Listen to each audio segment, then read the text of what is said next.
Welcome back to my channel. So ఇవాళైతే chicken curry చాలా easy వేలో ఇదేంటంటే పిచ్చెక్కిస్తా బాబీ అని ఛానల్లో చూశాను.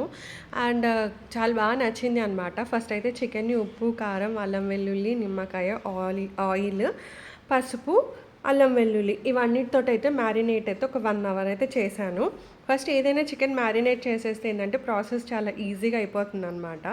అండ్ ఆ లోపు ధనియాలు, కొంచెం జీలకర్ర, ఇలాయచి, లవంగాలు, సాజీరా, ఎండుమిర్చి, చెక్క అండ్ మిరియాలు కూడా వేసాను. ఇవన్నీ ఏంటంటే లైట్గా వేంపానమాట. వేంపేసిన తర్వాత దీంట్లో కూడా కొన్ని బాదాం కూడా వేసాను. బాదాము అండ్ కాజు వేసి ఏంటంటే గ్రేవీ థిక్గా వస్తుందన్నమాట. సో అలా అని నేను బాదం కూడా వేసాను. అండ్ కొన్ని నువ్వులు వేసాను అనమాట, టేస్ట్ కూడా బాగుంటుంది అన్నట్టుగా. ఇవన్నీ కొంచెం వేంపి చల్లారిన తర్వాత ఇది పొడి లాగా చేసుకొని పెట్టుకోవాలన్నమాట పక్కన. సో చూస్తున్నారు కదా, మిక్సీలో పొడి అయితే చేసుకున్నాను. అండ్ తర్వాత ప్రొసీజర్ ఏంటి అంటే మనం ఒక పాన్ లేకపోతే కడాయి ఇలాంటివి పెట్టేసుకోవాలి. నేనైతే ఇది కొంచెం డీప్ ఉన్న బౌల్ అయితే పెట్టాను. అండ్ దీంట్లో ఆయిల్ ఏంటంటే కొంచెం ఎక్కువగానే పోయాలి అండి, ఎందుకంటే గ్రేవీ కదా కొంచెం ఎక్కువగానే పడుతుంది అనమాట. సో నేను జనరల్గా యూజ్ చేసేదానికన్నా ఎక్కువ అయితే వేసాను.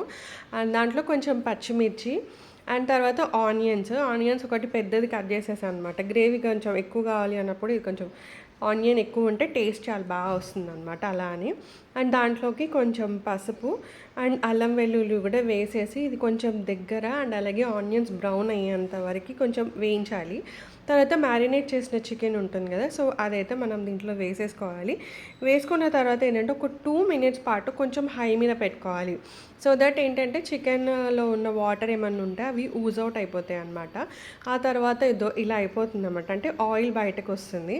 ఇది కొంచెం మగ్గిన తర్వాత దాంట్లోకి టమాటోస్ వేసాను. ఎక్కువ ఉడకబెట్టద్దు, ఎందుకంటే చికెన్ ఆల్రెడీ మ్యారినేట్ అయింది కదండి, అందుకని. అండ్ తర్వాత ఏంటంటే టమాటోస్ వేసి కొంచెం మూత పెట్టేశాను. సో కొంచెం అవి మగ్గుతాయి కదా, మగ్గిన తర్వాత ఒక్కసారి తీసి టమాటోస్ అలా కలిపేసాను అనమాట.